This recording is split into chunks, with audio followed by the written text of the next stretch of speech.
Hello students, this is chapter 4th, class 7th, history. The creation of an empire, the Mughal dynasty. अब हम इस chapter में क्या पढ़ेंगे, जो मुगल्स थे यानी मुगलों के बारे में, जिन्होंने भारत पर राज किया। पहले भारत पर सबसे पहले जो राज रहा वो मुगलों का, उसके बाद अंग्रेज आए। अंग्रेज कैसे आए? वो मुगलों के काल में ही जो लास्ट मुगल एम्परर थे, मतलब बहादुर शाह जफ़र के बारे में आपने सुना ही होगा। बहुत ही एक तरह से हम कह सकते हैं एक बहुत ही कमज़ोर शासक थे, जिनके काल में जिनके काल में अंग्रेज़ थे वो भारत में आए। तो उस मुग़ल कैसे थे, कैसे उन्होंने भारत में एंटर किया, कौन कौन से मुग़ल बादशाह थे जिनका नाम आज भी लिया जाता है, जो बहुत ही ताकतवर थे। लाइक हम नाम ले सकते हैं अकबर का, Humayun, Babar, Aurangzeb, Shahjahan.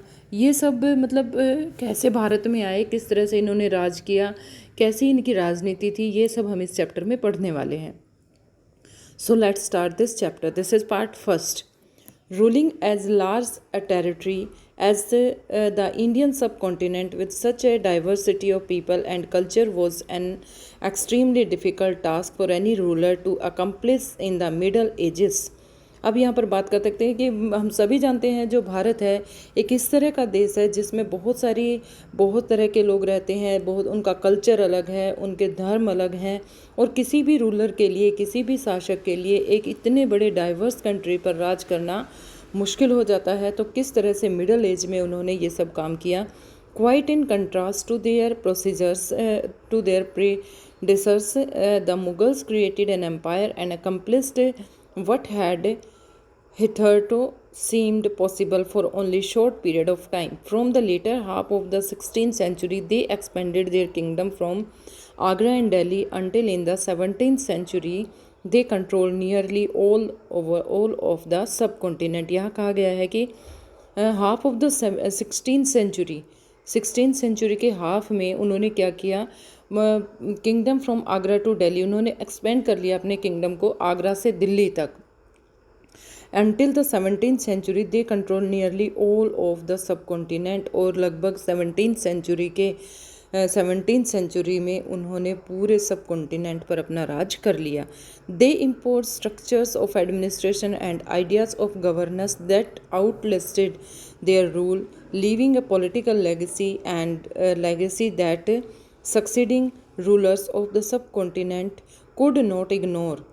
Today, the Prime Minister of India addressed the nation from the ramparts of the Red Fort in Delhi, the resistance of the Mughal Emperor on Independence Day. अब यहाँ पर इस पिक्चर में आप रेड फोर्ट को देख रहे हैं, लाल किले को आप देख रहे हैं, जहाँ पर मुगलों के जो मुगल थे, लास्ट मुगल एम्परर रहे हैं, बहादुर शाह जफ़र रहे हैं। जब भारत में अंग्रेज़ों का पदार्पण हुआ तो उस समय रेड फोर्ट में ही मुग़ल एम्परर को रखा गया था, क्योंकि अंग्रेज नहीं चाहते थे कि मुग़लों का शासन आगे बढ़े। तो यहीं से हमारे देश को संबोधित करते हैं जो पीएम हैं आज, और उस समय यहीं पर हम कह सकते हैं कि लाल किले से ही जो मुग़ल थे उनके शासन का जो अंत हम मान सकते हैं यहीं से हुआ था। Who were the Mughals? अब यहाँ पर देखते हैं कि हम मुग़ल कौन थे। The Mughal were descendants of two great lineages of rulers. They from their mother side यानी अपनी माँ की तरफ से they were descendants of Genghis Khan, died 1227, ruler of Mongol tribes, China and Central Asia. यानी जो उनकी माँ थी वो सेंट्रल एशिया, चाइना, इस तरह के कंट्री से वो रिलेटेड थी। From their father side they were the successors of Timur. Timur Lang के बारे में आपने सुना होगा, मतलब उसके यानी पिता की साइड से वो तैमूर थे। The ruler of Iran, Iraq and modern day Turkey, इस तरह के देशों में उन्होंने शासन किया। However the Mughals did not like to be called Mughal और मंगोल, लेकिन जो मुग़ल थे उन्होंने शुरू में अपने आप को मुग़ल और मंगोल कहना उन्हें अच्छा नहीं लगता था।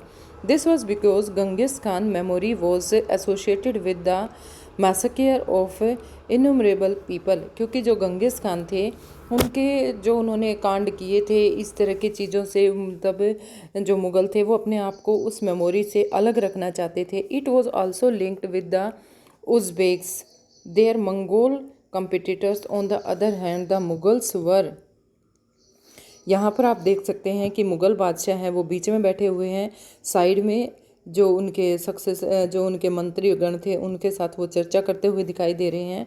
Proud of their timid ancestry, not least of all because their great ancestors had captured Delhi in 1398. They celebrated their genealogy pictorially, each ruler getting a picture made of Tamur and himself. Take a look of figure with somewhat like a group photograph. यहाँ पर आप देख सकते हैं, यानी ये अपने आप को तैमूर का वंशज कहलाना ज़्यादा पसंद करते थे, तो यहाँ पर इन्होंने बीच में एक फ़ोटोग्राफ उनकी पूरी फैमिली का यहाँ पर दिया गया है। मुगल्स मिलिट्री कैंपेन, यानी किस तरह की ये सेना रखते थे, तो उस तरह भी यहाँ पर दिखाया गया है। बाबर, यहाँ से अगर हम कहें कि जो मुग़लों का काल है वो एक तरह से भारत में यहाँ पर लगभग शुरू हुआ बाबर के काल में। Babur the first Mughal emperor 1526 and 1530 succeeded to the throne of Fargana in 1428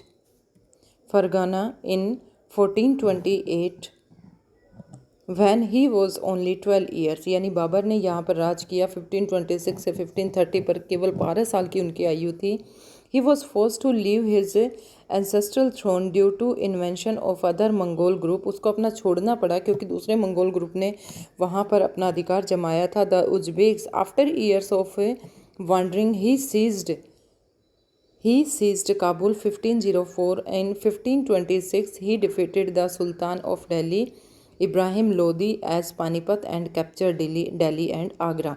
वो वहाँ से उनको निकाला गया, इधर उधर वो घूमते रहे काफ़ी समय पर, उन्होंने अपनी सेना इकट्ठी की और आखिर में उन्होंने इब्राहिम लोदी को हराया पानीपत के युद्ध में और दोबारा से दिल्ली और आगरा पर अपना आधिपत्य किया। Table 1 charts some of the major campaign of the Mughals. Study it carefully and see if you can notice and long-term patterns. You will notice, for example, that the Afghans were an immediate threat to Mughal authority. The relationship between the Mughals and the Ahoms, the Sikhs, and Mewar and Marwar. Also, chapter 9, how was Humayun relationship with Safavid Iran different from Akbar's? Did the annexations of Golconda and Bijapur in Aurangzeb region and अब यहाँ पर कहा गया है कि हुमायूं थे, बाबर थे, अकबर थे, औरंगजेब थे, ये जो हम कह सकते हैं कि बहुत ही ज़्यादा पावरफुल सम्राट रहे हैं उस समय के। इन सभी का एनेक्सेशन करने का, एक तरह से राज करने का जो तरीका था वो बिल्कुल अलग अलग था। बाकी का जो चैप्टर बचता है हम उसको नेक्स्ट वीडियो में करेंगे। Thank you.